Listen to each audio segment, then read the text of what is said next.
नमस्कार, आपण पाहत आहात बीपीएल न्यूज, आवाज सामान्य जनतेचा। प्राथमिक आरोग्य केंद्र वाघाळा अंतर्गत देवनांद्रा येथील आशा वर्करची नियुक्ती रद्द करण्यासाठी सुनीता दीपक हिवाळे, प्रजावती भारत धलने, निर्मला अरुण निसर्गद यांची प्रमुख मागण्यासाठी आमरण उपोषण। मुख्य कार्यकारी जिल्हा परिषद परभणी यांना निवेदन देण्यात आले व तालुका आरोग्य अधिकारी कार्यालय पाथरी यांच्या कार्यालयात देवनांद्रा तालुका पाथरी जिल्हा परभणी येथील एकूण 3 आशा वर्कर पदासाठी कागदपत्रानुसार तोंडी मुलाखत दिनांक 2/1/2026 रोजी घेऊन संबंधित निवड समितीतील अधिकारी यांनी आर्थिक व्यवहार व राजकीय या गोष्टींचा वापर करून शासनाच्या आशा वर्कर निवडी समितीच्या निर्देशानुसार गुणानुक्रमांकाने निवड केलेली नसून सुरुवातीला संबंधित अधिकारी विधवा, परित्यक्ता, घटस्फोटित आणि गरजू व पात्र यांनाच प्राधान्य दिले जाईल असे सर्वांसमोर शासनाचे परिपत्रक आले आहे। त्याप्रमाणे निवड होईल असे सांगत असूनही त्यांनी धनदांडगे व राजकीय लागेबांधे जिल्हा परिषद कर्मचारी यांची निकटवर्तीयांची निवड केली असून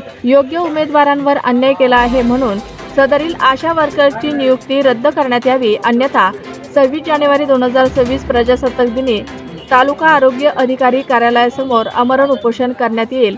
यात निवड रद्द झाल्याशिवाय कोणत्याही स्थितीत लेखी निवेदनावर कोणत्याही परिस्थितीत माघार घेतली जाणार नाही असा इशारा देण्यात आला। अशाच ताज्या घडामोडी, बातम्या व जाहिरातींसाठी बीपीएल न्यूजला लाईक करा, शेअर करा व सबस्क्राईब करा। मुख्य संपादक Prakash Laldhare, mobile number 9860034473, BPL news Pathri.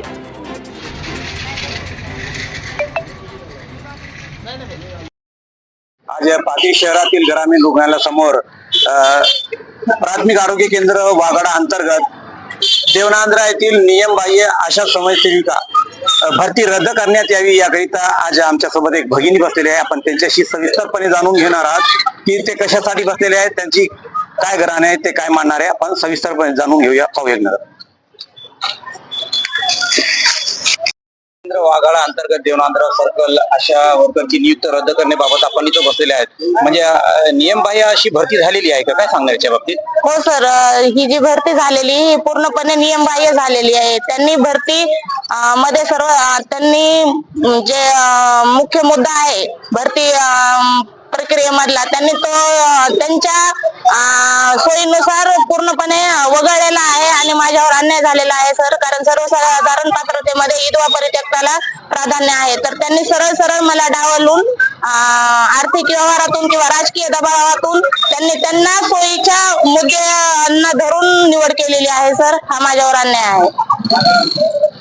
त्यांच्याकडून असं बोललं जाते की आपल्यापेक्षा दुसऱ्यांना जे उच्च शिक्षित होते त्यांना आणि आपलं वय जास्त असल्यामुळे आपली भरती होऊ शकली नाही, असं म्हणणं असा हा सर्वसाधारण पात्रतेमध्ये असा कुठलाही नियम नाहीये सर। सर्वसाधारण पात्रतेमध्ये नियम आहे की उच्च शिक्षित तर नाही सर, त्याच्यामध्ये फक्त 8वी आणि 10वी अशा व्यक्तींना घेण्यासाठी प्राधान्य देण्यात आलेलं आहे आणि तसे कॅन्डिडेट जर उपलब्ध नसतील तर अतिरिक्त मध्ये पदवीधारक उमेदवाराला घ्यावं असं दिलेलं आहे। परंतु त्यांनी जे अतिरिक्त मध्ये जे मुद्दे आहेत ते उचलले आहेत सर।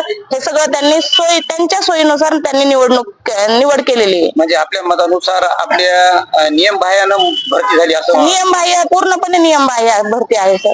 या उपोषणाला कधीपासून बसत आपण? या उपोषणाला मी 26 जानेवारी पासून बसलेले आहे सर। न्याय मिळत नाही करण्यात आलेली। त्यांचे क्वालिफिकेशन वगैरे किती होतं, आपलं किती होतं?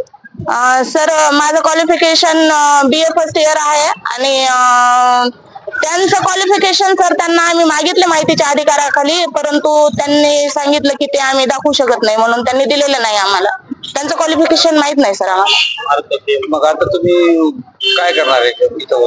वरिष्ठांकडे तक्रार वगैरे काय? वरिष्ठांना अर्ज दिलेला आहे सर। जोपर्यंत मला न्याय मिळत नाही तोपर्यंत उपोषण चालू आणि आमरण राहणार। वरिष्ठांकडून काही चौकशी वगैरे सुरू झालेली?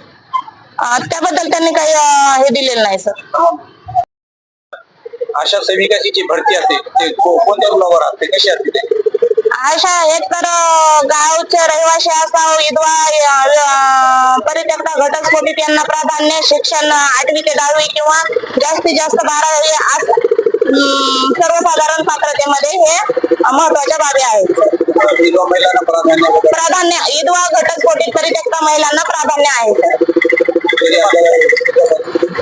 हा, तरी माझ्यावर सरळ सरळ बगल देण्यात आलेली आहे सर।